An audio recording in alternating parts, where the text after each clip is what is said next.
আমাদের প্রতিটি মানুষের জীবনেই একটা না একটা সময় ভালোবাসার আগমন ঘটে। আর আপনি যখন সেই ভালোবাসার মানুষটিকে সব থেকে বেশি ভালোবাসার পরও কোনো কারণ ছাড়া সেই মানুষটি আপনাকে ছেড়ে চলে যায়, তখন একটা মানুষের জীবনে ঠিক কি ঘটে যায়, এরকমই একটি ইমোশনাল এবং ভালোবাসার কাহিনী নিয়ে আজকের এই সিনেমাটি। আশা করি আজকের এই সিনেমাটি আপনাদের অনেক ভালো লাগবে। সিনেমার শুরুতে আমরা জেন এবং শ্রিয়া নামের দুজন ছেলে মেয়েকে দেখতে পাই। শ্রিয়া আর জেন একে অপরকে ভালোবাসে। অনেক দিন হলো তাদের সম্পর্কের। তাদের মধ্যে একে অপরের জন্য কেয়ারিং এবং ভালোবাসার কোনো কমতি ছিল না। একে অপরের মধ্যে বোঝাপড়াও অনেক ভালো ছিল। এক কথায় তাদের কেমিস্ট্রিটা ছিল অনেক মিষ্টি। একদিন রাতে তারা বন্ধুরা মিলে আড্ডা মারছিল, যেখানে জেন এবং শ্রিয়াও উপস্থিত ছিল। জেন বলে, আজ আমি তোমাদের একটা ম্যাজিক দেখাবো, কিন্তু সে ম্যাজিকের জায়গায় ইতালি যাওয়ার একটা টিকিট দেখায়। এটা দেখে তার বন্ধুরা বলে, তুই কি শ্রেয়াকে তোর পরিবারের সাথে দেখা করাতে নিয়ে যাচ্ছিস? জেন বলে, না, আমি আমার ব্যক্তিগত কাজের জন্য ফিরে যাচ্ছি। এবার আমি শ্রেয়াকে আমার সাথে নিয়ে যাব না। শ্রেয়া বলে, তোমার ব্যক্তিগত কাজের জন্য ইতালি কেন যেতে হবে? এখানে আমরা শ্রেয়ার কথা শুনে বুঝতে পারি জেন ইতালি যাক, শ্রেয়া এটা চায় না। তারপর আড্ডা শেষ করার পর জেন অনেক মাতাল হয়ে গিয়েছিল, আর তাই শ্রেয়া তাকে ধরে ধরে বাসায় নিয়ে যাচ্ছিল। সে জেনকে নিয়ে রুমে ঢোকার সময় তাদের নতুন প্রতিবেশীকে দেখতে পায়। সে নিজের রুমের দরজা খুলতে পারছিল না। তখন শ্রেয়া সেই লোকটাকে বলে, তুমি দরজাতে জোরে একটা লাথি মারো, এতে দরজাটা খুলে যাবে। তারপর সেই লোকটা ঠিক এটাই করে, আর ঠিক তার কথা মতো দরজাটা খুলে যায়। এদিকে শ্রেয়া খুবই সফট হার্টের এবং ইমোশনাল একটি মেয়ে, তাই জেন তাকে ছেড়ে ইতালি যাওয়াটা সে এত সহজে মেনে নিতে পারছিল না। সে জেনকে জিজ্ঞেস করে, তুমি কেন একা একা ইতালি চলে যাচ্ছ? তুমি কি তোমার সাথে আমাকে নিয়ে যেতে পারো না? জেন তখন বলে, আমি তো শুধুমাত্র একটা টিকিটই বুক করেছি।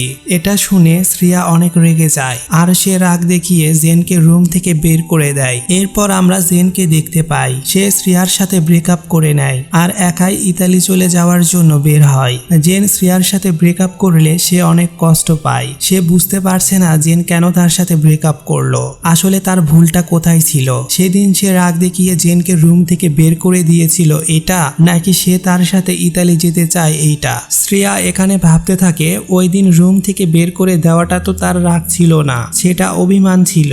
আর অভিমানে তো ভালোবাসা লুকিয়ে থাকে। জেন কেন এটা বুঝতে পারলো না। এর কয়েকদিন পর শ্রেয়া তার কাজের জন্য অফিসে আসে, আর এটা হচ্ছে শ্রেয়ার বস মিস্টার মালওয়ে। শ্রেয়াকে তার বস বলে, তোমার কাজে আমি একটুও সন্তুষ্ট নই, আর তোমার কোনো ডিজাইনই ক্লায়েন্ট পছন্দ করছে না।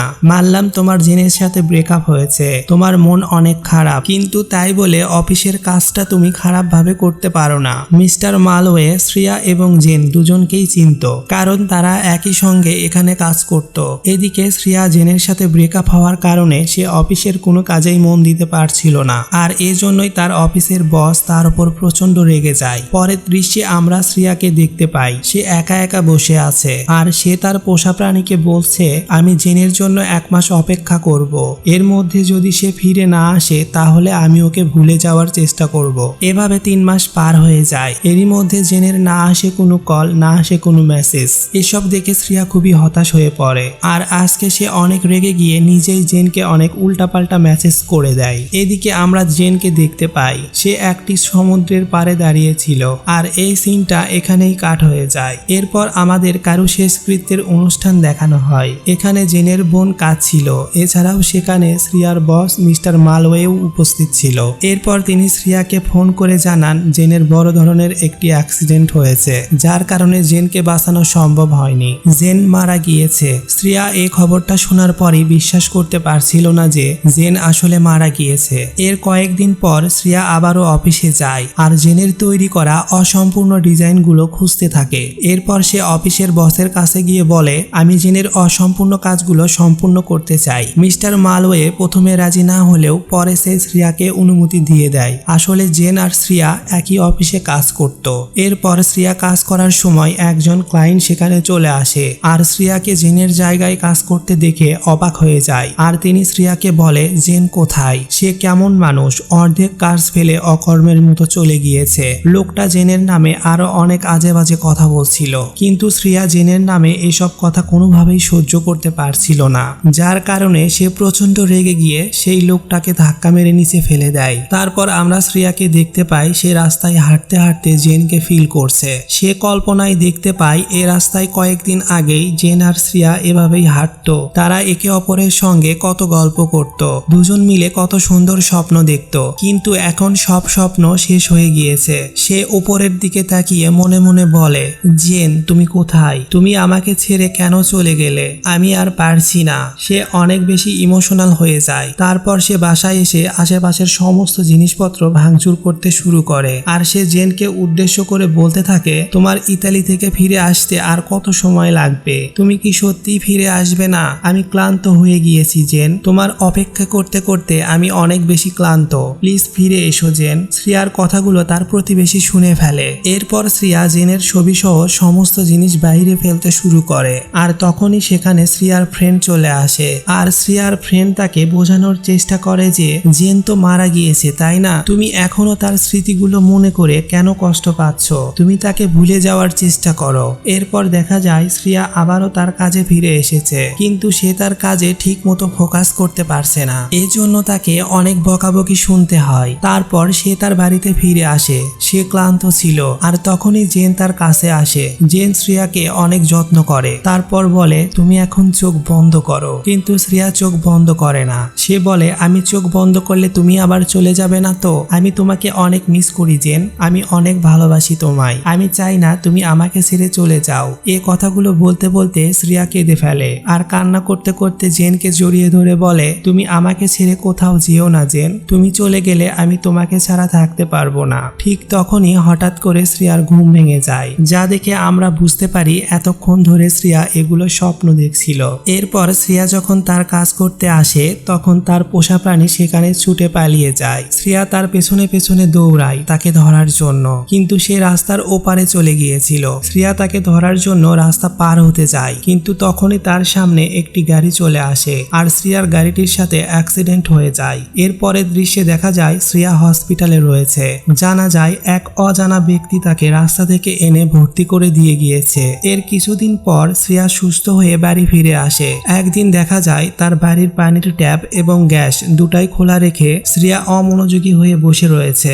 এভাবে চললে যে কোনো সময়ে বড় ধরনের একটি অ্যাক্সিডেন্ট হতে পারে। শ্রেয়ার রুমের পানির ট্যাপটা যে খোলা রয়েছে এটা তার প্রতিবেশী বুঝতে পারে, আর সে ছুটে এসে পানির ট্যাপটা বন্ধ করে দেয় আর সমস্ত জানালা খুলে দেয়। এরপর শ্রেয়াকে অনেক বকাবকি করে। আর এই ছেলেটার নাম ছিল ইয়াং। ইয়াং বলে, তুমি এতটাই ডিপ্রেশনে আছো যে আশেপাশে কি হচ্ছে তুমি কিছুই খেয়াল করছো না। এভাবে চললে তো হবে না। তুমি যদি দিনের পর দিন এভাবেই ডিপ্রেশনে থাকো তাহলে সে কি ফিরে আসবে? তার ফিরে আসার কি কোনো উপায় আছে? তুমি নিজেকে এভাবে শাস্তি দেওয়া বন্ধ করো। এরপরের দিন শ্রেয়া কাজে আসে। সে দেখতে পায় তার ডিজাইনের অর্ধেক কাজ কেউ একজন করে দিয়েছে। সে অবাক হয়ে যায়, এত সুন্দর করে অর্ধেক কাজটা কে করলো? এরপর সে বাকি কাজটা করতে শুরু করে। আর কাজ শেষ হওয়ার পর সে দেওয়ালে একটা স্যাড ইমোজি এঁকে দেয়। এর পরের দিন যখন শ্রেয়া আবারও কাজ করতে আসে তখন সে দেখতে পায় কেউ তার স্যাড ইমোজিটা কেটে দিয়ে তার পাশে একটা হাসির ইমোজি এঁকে দিয়েছে। এটা দেখে শ্রেয়া অনেক অবাক হয় আর ভাবতে থাকে এই কাজটি কে করলো। তারপর শ্রেয়া সেখানে লিখে দেয়, আপনি কে? এভাবেই শ্রেয়া জেনের রেখে যাওয়া কাজটি শেষ করে। আর ডিজাইনটা এত সুন্দর হয় যে ক্লায়েন্টরা এই কাজটা দেখে অনেক পছন্দ করে। আর অফিসের সবাই শ্রেয়াকে অভিনন্দন জানায়। অফিসের বসও শ্রেয়াকে অভিনন্দন জানায়। সেখানে একটি টেডিও ড্যান্স করছিল। এক পর্যায়ে টেডিটা শ্রেয়াকে জড়িয়ে ধরে বলে, তুমি কখনো কাঁদবে না, তুমি সব সময় হাসবে, আমি সব সময় তোমার সাথে আছি। এরপর টেডিটা একটি কর্নারে আসলে আর তার মাস্কটি খুললে আমরা দেখতে পাই সে আর কেউ নয়, শ্রেয়ার বয়ফ্রেন্ড নিজেই ছিল। আসলে জেন এখনো বেঁচে ছিল। আর এখানে পুরো কাহিনীটা পরিষ্কার হয়। জেন আমাদেরকে বলে, আমি ছোটবেলায় আমার বোনের সঙ্গে ইতালিতে বড় হয়েছি। আমার বাবা ব্রেন ক্যান্সারে আক্রান্ত হয়ে মারা যায়। আমি কখনো চিন্তাও করিনি আমারও ব্রেন ক্যান্সার হবে, কিন্তু আমার ব্রেন ক্যান্সার হয়েছে। আমি আর বেশি দিন বাঁচবো না। আমাকে এমনিতেও কিছুদিন পর শ্রেয়ার জীবন থেকে চলে যেতেই হবে, কিন্তু আমি চলে গেলে সে কেমন থাকবে সেটা আমি জানতে পারবো না। তাই আমি চাই শ্রেয়া যেন ভালো থাকে, সে যেন কখনো আমার কথা ভেবে না কাঁদে। আমি চাই সে যেন সব সময় হাসে, কিন্তু তার সামনে আমি মরে গেলে সে কখনোই ভালো থাকবে না। আমি মরে যাওয়ার পর অনেকদিন পর্যন্ত সে কাঁদবে, আমার জন্য সে অনেক কষ্ট পাবে। সে যদি কষ্ট সহ্য করতে না পেরে পাগল হয়ে যায়, আমি চাই আমি ছাড়াও শ্রেয়ার জীবন যেন অনেক সুন্দর হয়, সে যেন কষ্ট না পায়, সে যেন সব সময় হাসে। আমি তার হাসিটা সব সময় দেখতে চাই। আমি শ্রেয়াকে প্রথমবার দেখেছিলাম কফি শপে। শ্রেয়া তার বাবার সঙ্গে বসেছিল।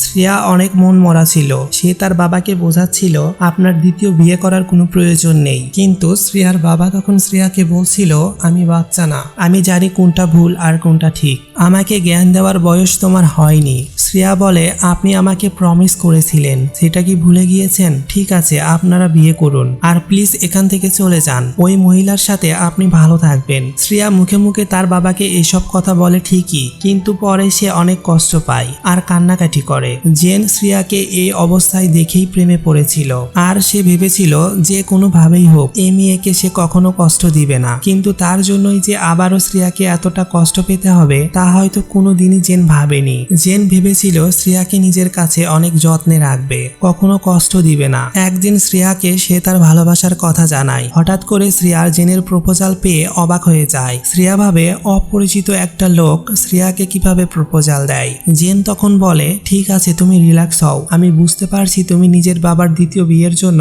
অনেক কষ্টে আছো। কোনো মেয়েই তার বাবার দ্বিতীয় বিয়ে সহজে মানতে পারে না, তুমিও পারছো না। তোমার এ সময় ভালো একজন বন্ধু দরকার, যার সাথে তুমি সব কথা শেয়ার করতে পারো। তোমার সেই বন্ধুটা আমি হতে চাই। এরপর শ্রেয়া আর জেনের মধ্যে বন্ধুত্ব হয় আর বন্ধুত্ব থেকেই তাদের মধ্যে সুন্দর একটা মিষ্টি সম্পর্ক গড়ে ওঠে। যে মেয়েটা তার পারিবারিক সমস্যার কারণে সবসময় ডিপ্রেশনে থাকতো, সেই মেয়েটাই জেনের জন্য সবসময় হাসে।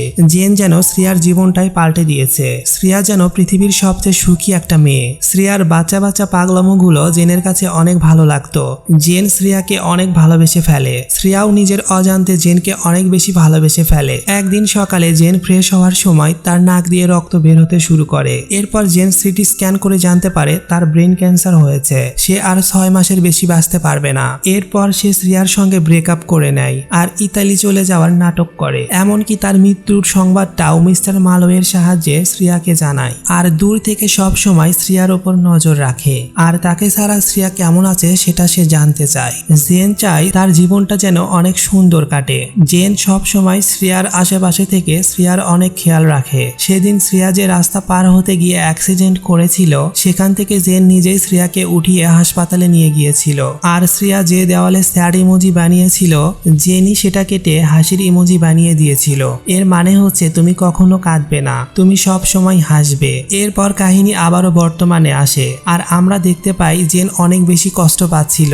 সে নিজেও শ্রেয়াকে রেখে এভাবে মরতে চাচ্ছিল না, কিন্তু বেঁচে থাকতে চাইলেও হায়াত না থাকলে বেঁচে থাকা যায় না। আর জেনও এ ভাগ্য মেনে নিয়েছিল আর সেজন্যই সে শ্রেয়ার জীবন থেকে এভাবে চলে গিয়েছে। তারপর আমরা শ্রেয়াকে দেখতে পাই শ্রেয়া ইতালিতে এসেছে। সে আজ জেনের কবরে ফুল রাখে। আর হ্যাঁ, জেন কিন্তু সত্যি সত্যিই মারা গিয়েছে। শ্রেয়া জেনের ঘরে যায়। জেনের পুরো ঘরটা শুধুমাত্র জেন আর শ্রেয়ার সুন্দর মুহূর্তের ছবি দিয়ে সাজানো ছিল। শ্রেয়ার জন্য রেখে যাওয়া জেনের কিছু ভয়েস সে শুনতে পায়। এগুলো শুনে শ্রেয়া অনেক বেশি ইমোশনাল হয়ে যায় আর সে বুঝতে পারে জেন তাকে কতটা ভালোবাসে। সে সব সময় চাইতো শ্রেয়া যেন হ্যাপি থাকে, কোনো দুঃখ যেন শ্রেয়াকে স্পর্শ করতে না পারে। তারপর শ্রেয়ার নিজের ওপর এটা ভেবে অনেক রাগ হয় যে সে জেনের ওপর অকারণেই কত রাগ দেখিয়েছিল, কত উল্টোপাল্টা মেসেজ তাকে করেছিল। কিন্তু এখন এইসব ভেবে শ্রেয়ারও অনেক খারাপ লাগছে।